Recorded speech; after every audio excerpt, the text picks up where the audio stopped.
Yo, para wibu nolep, terima kasih telah mengklik video ini dan selamat datang di segmen Bacotan Wibu.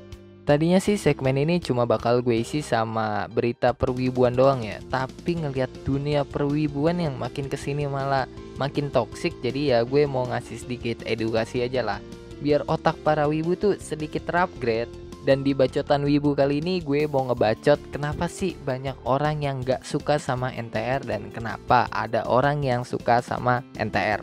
Karena pasti banyak juga dari lu yang gak tahu dan malah ujung-ujungnya ngejudge orang lain. Entah yang bilang mental lemah lah karena gak kuat NTR atau punya kelainan karena suka sama NTR. Dan sebelum ke pembahasannya, buat lu yang pengen dukung gue lebih jauh, lu bisa donasiin duit jajan lu ke Saweria gue yang linknya gue taruh di deskripsi. Oke lah ya cuke, daripada gue banyak bacot gitu, mending kita langsung aja lah ke pembahasannya. Sebelum gue bahas kenapa banyak yang gak suka sama NTR dan kenapa ada orang yang suka sama NTR, gue mau ngasih tahu dulu nih, apa itu NTR. Karena banyak orang yang salah pengertian soal NTR. NTR atau netorare awalnya itu bukan genre, tapi cuma unsur atau konsep dalam suatu cerita. Sama halnya kayak isekai lah. Dan NTR itu sendiri adalah penyebutan untuk kisah cinta seseorang yang merasa terhianati karena adanya orang ketiga. Jadi kasarnya kayak gimana ya? NTR itu kisah cinta seseorang yang berhasil ditikung sama orang lain. Jadi selingkuh belum tentu NTR, tapi NTR udah pasti selingkuh. Lagian kalau selingkuh doang tuh ada genrenya sendiri, yaitu cheating. Ya bisa dibilang NTR itu adalah subgenre dari cheating.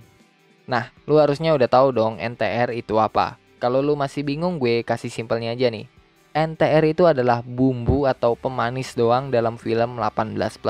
Sama kayak Ahegao. Oke, sekarang gue bakal bahas kenapa sih banyak orang yang gak suka sama NTR. Gue sebenarnya udah tanya ke beberapa orang yang gak suka sama NTR dan jawabannya tuh hampir serupa, yaitu masa lu mau ngelihat pasangan lu skiri papap sama orang lain? Nah, dari jawaban itu harusnya lu yang udah paham betul gitu kan apa itu NTR, tau lah.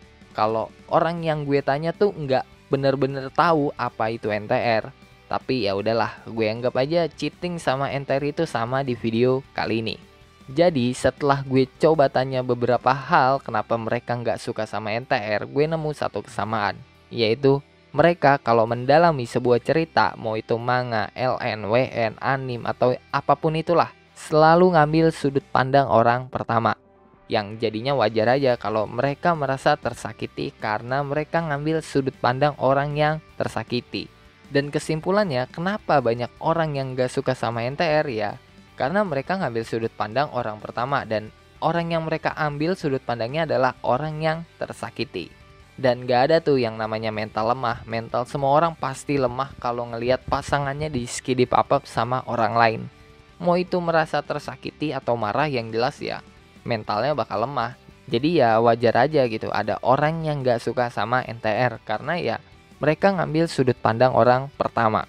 Nah, di sini gue mau ngasih masukan nih buat lu yang ngambil sudut pandang orang pertama. Lu boleh ngambil sudut pandang orang pertama mau dalam kisah apapun itulah, tapi ya lu harus bisa menempatkan diri siapa yang mau lu ambil sudut pandangnya. Dan dalam kisah NTR, apa lu pikir orang yang merasa tersakiti adalah si MC? Jawabannya belum tentu. Malah mayoritasnya tuh orang yang tersakiti bukan si MC, malah mereka tuh cuma badut kayak pahlawan yang pernah gue bahas.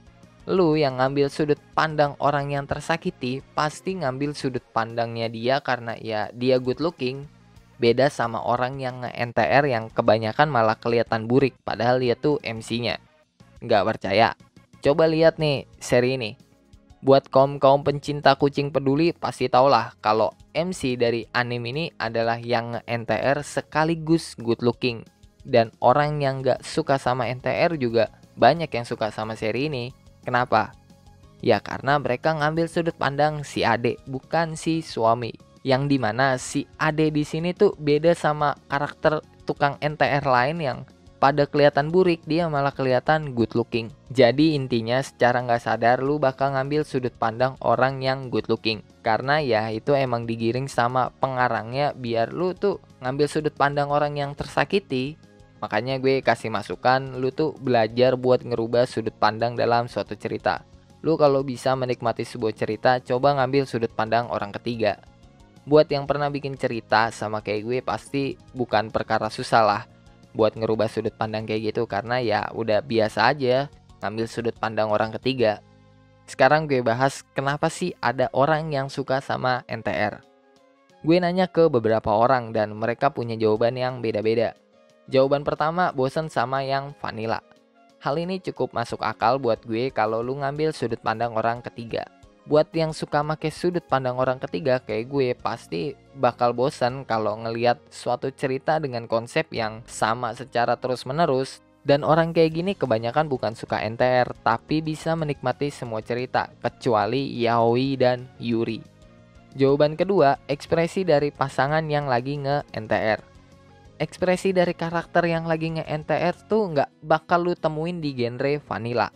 Kenapa? Karena ekspresi di genre NTR itu adalah ekspresi dari orang yang suka skidi papap tapi nggak pernah terpuaskan.